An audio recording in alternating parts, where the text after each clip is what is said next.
Mike McCool here in the Royal Examiner studio, and with me today is Leslie Mathews. Leslie is running for school board for the South River District. Yes, sir. Is that correct? Yes, it Well, is. they have so many districts, I got to keep them straight. So, Leslie, one of the first questions I always ask all the candidates that are running is, why do you want to do this?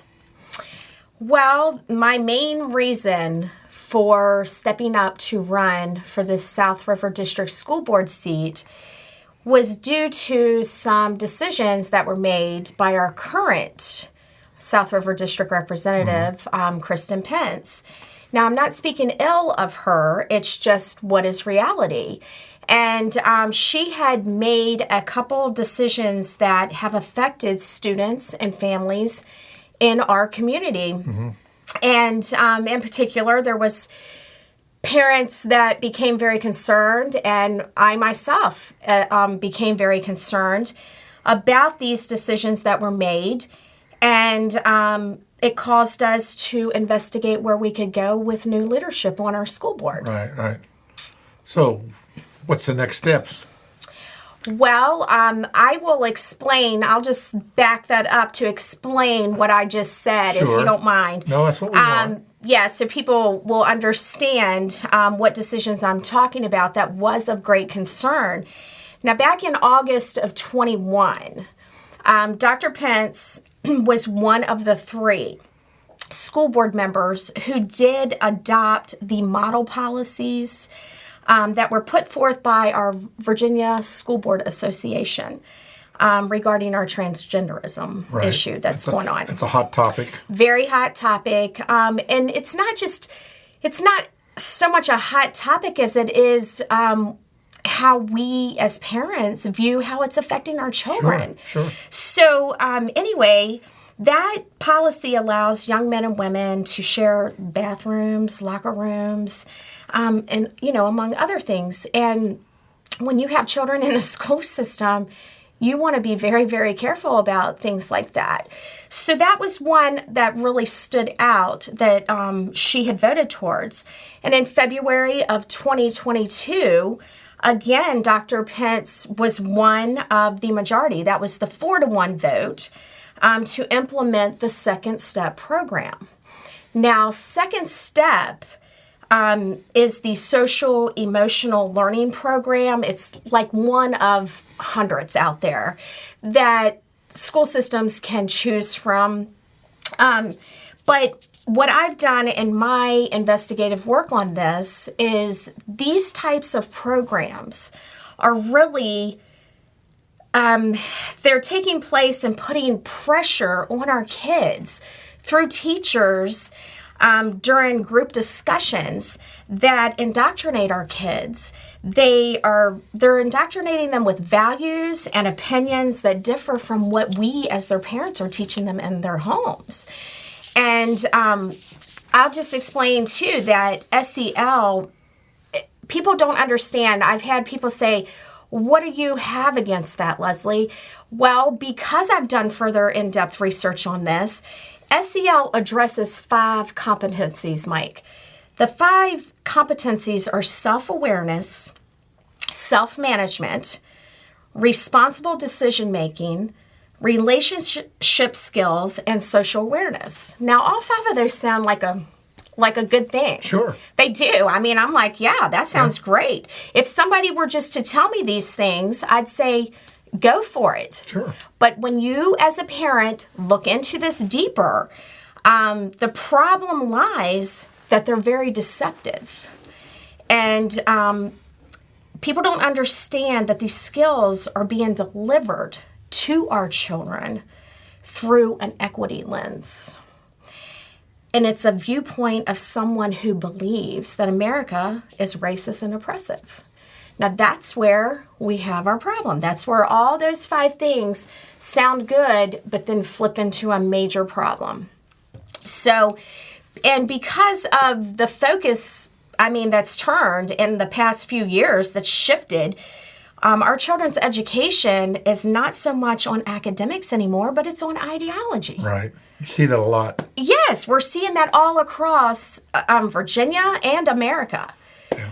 So that causes for a great concern. And we're seeing also the rapid decline in our children's educational proficiency.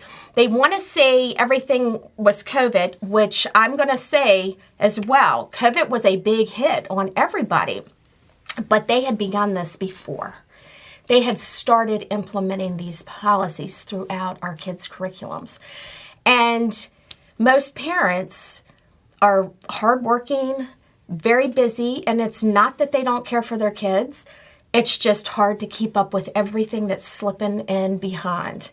And these are things that we have, taken notice of.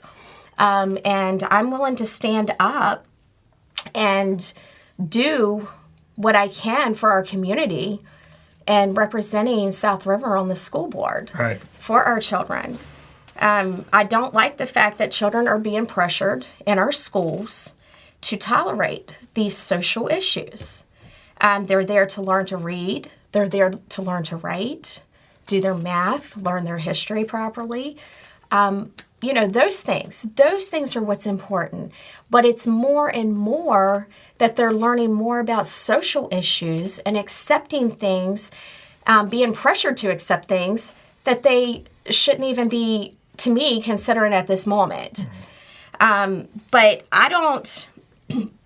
I just don't like the fact that SEL is being implemented. And it is here in Warren County. It's here in different counties.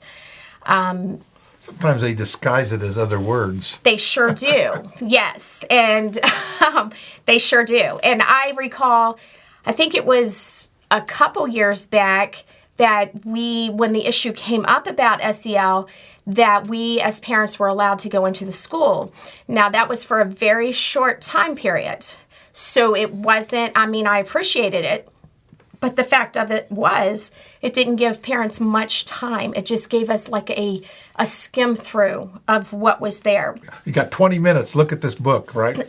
Yeah. Is that the one where we can't let you take the book home? Right. But we can have this computer sitting here. So, Ms. Mathews, you can open this book up and you can compare on this computer what the teacher would put up on the board. Not on the board, but on her screen. Okay. Right. So, like I said, I appreciate that was the door opened, but it was opened very, very just by a crack. Yeah. So I do want to say, though, that there was a surrounding county that did reach out to me, and their county was allotted 31 days with the code to get into the Second Step program, which was incredible. We were told here that copyrights, that we could not do that. So I found that very interesting as well, to learn that a neighboring county was given the same access that their administrators would be given for 31 days, and they could view it out of their home. Sometimes you got to... So I did that. Yeah. Mm-hmm. So you got to push it back a little bit. You have to push. Right. Well, I always thought about those things. How did we survive when we grew up without all these programs in school? Right. Reading, writing, and arithmetic. That was pretty much what the stress was. Get it done and crack your knuckles if you didn't. That's right. And hard work. That's right. So I think that's part of the thing where, we think kids today are just growing up too fast. And I think, we always say, let our kids be kids and give them that joy of childhood. And we see that a lot. I think parents want their kids to grow up so quick and dump so much more responsibility. You see that. In just little things like kindergarten kids using the telephone and the video apps and knowing it like the back of their hand. I know there's technology, but sometimes, when you say go out and play, they pick up their phone instead of go out on the swing set or the equipment and stuff. Or play ball. Go play ball. Use your imaginations. Don't get dirty. You know what I mean? Oh. I know. Come on. No, that wasn't us. When we grew up, we were outside all day long. Yeah, and we had chores and we had responsibilities in our family, which I look back and I'm very grateful for. Yeah. And that's what I've tried to instill in my own kids. And now that I'm seeing my grandchildren come along, I am seeing a severe decline. And talking with these other parents and them seeing, the votes and everything. Sure. It is very alarming to us here in Warren County. And I will just say that through my one grandchild's reports, it was not a good year this past year for her academically. And the young lady, she struggles with writing because they're always on a keyboard. They don't even teach cursive any longer. No. How can you read the Constitution or the Declaration of Independence unless you can read cursive? And, that's what have you also noticed that more kids are wearing eyeglasses? Yeah, well. That's because, this is my opinion, due to the fact that their eyes are always on a blue light. Yeah. And that's another concern, that we really need to step back and see what are we actually doing to our children. Right. But, I wanted to make sure that I got this SEL addressed properly and letting people know of how our children are actually being pressured in their schools through this program.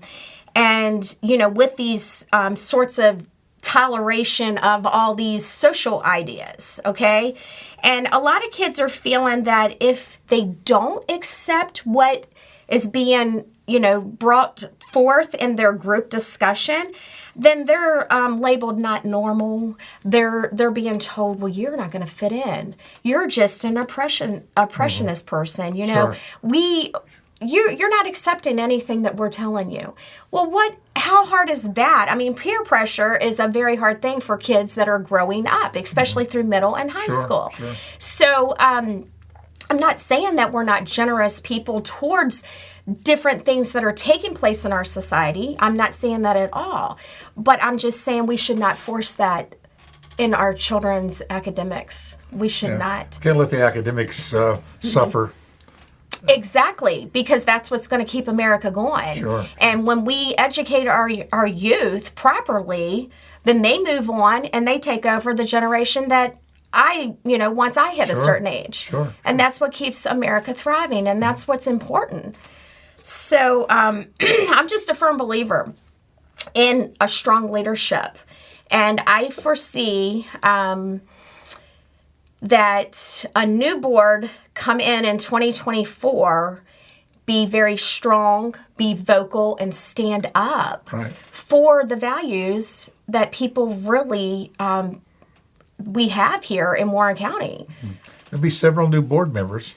Yes. So let's ask a real quick question here, too, on something that affects all of this, and that's attendance.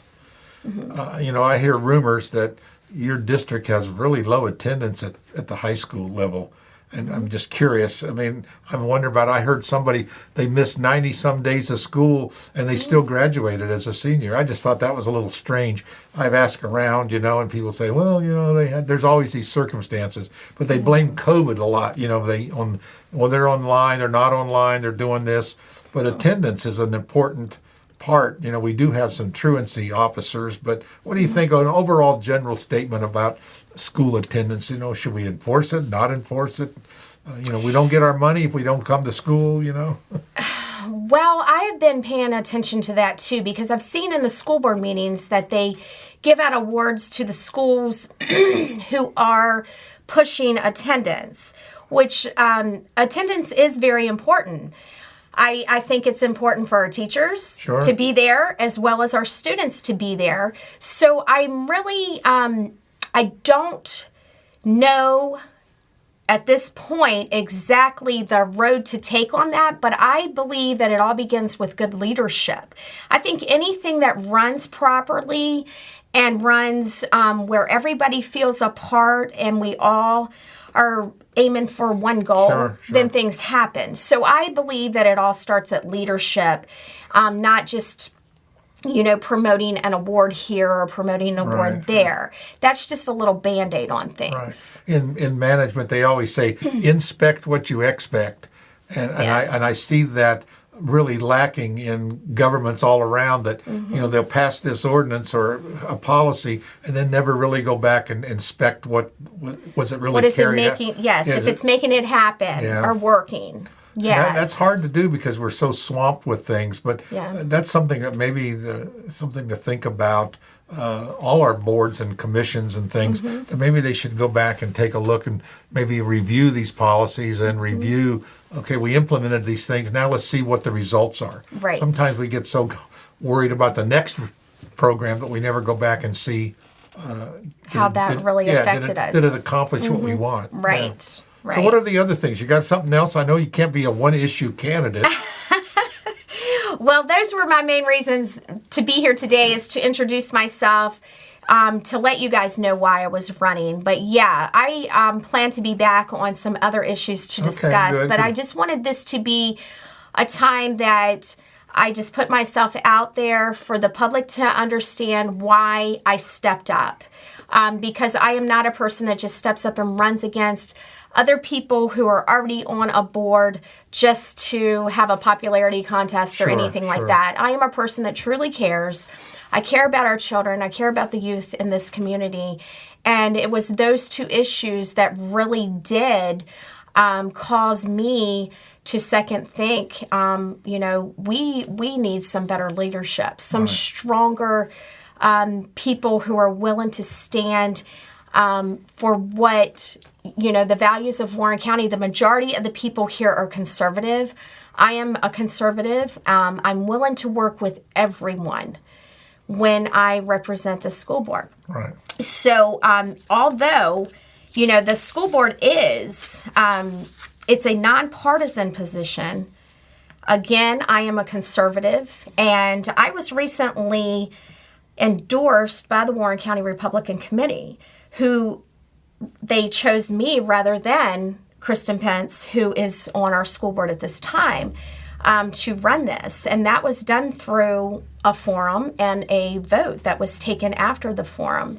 So I'm pleased to, have their confidence that I would be a good leader and a good asset on our Warren County School Board. But you're going to represent everyone. Absolutely. Absolutely. I'll represent South River and be their direct contact for the families of the children there, but I will also represent our whole county. I've lived here all of my life. Right. I love our county. I love our community, and I love the values that I grew up on. And I do know that things change. And I'm not here to make a huge change. I'm just here to do what needs to be done for all of the children. And that's pretty much the whole thing in a nutshell, is make good decisions and for their protection and for what's best for them academically. Sounds like you'll have your work cut out for you. Yeah, I'm sure I will. Well, Leslie, we're going to get you back again here in a couple of weeks. We'll see what stirred up in the community after this venue. So, like I said, we want all the candidates to come in, and I think people can glean some information just in a conversation to see where our candidates stick, what their positions are. Mm-hmm. It's hard when you're out just glad handing and talking and shaking a hand, and they read your little palm card and they say, vote for me. But I think it's good to hear from people as they go along. So we'll have you back several more times. Is that good? That sounds great. All right. Thanks again. Thank you so much. All right. So we're going to be sure you vote. Remember, there is a big election coming up. It's November 7th. If you're not registered, you still have time to get that done. Early voting starts September 22nd. So I'm going to remind people, it's not a presidential election, so people don't pay much attention to it. But we do have a huge general election this year. We have a lot of constitutional offices, school board. We have a few town council seats. We got our Commonwealth attorney. We have a sheriff, and there's probably something else I'm missing. But it's always, all elections are important. Yes, so they are. Please share your vote. Thanks again, Leslie. Really appreciate you coming in. Thank you.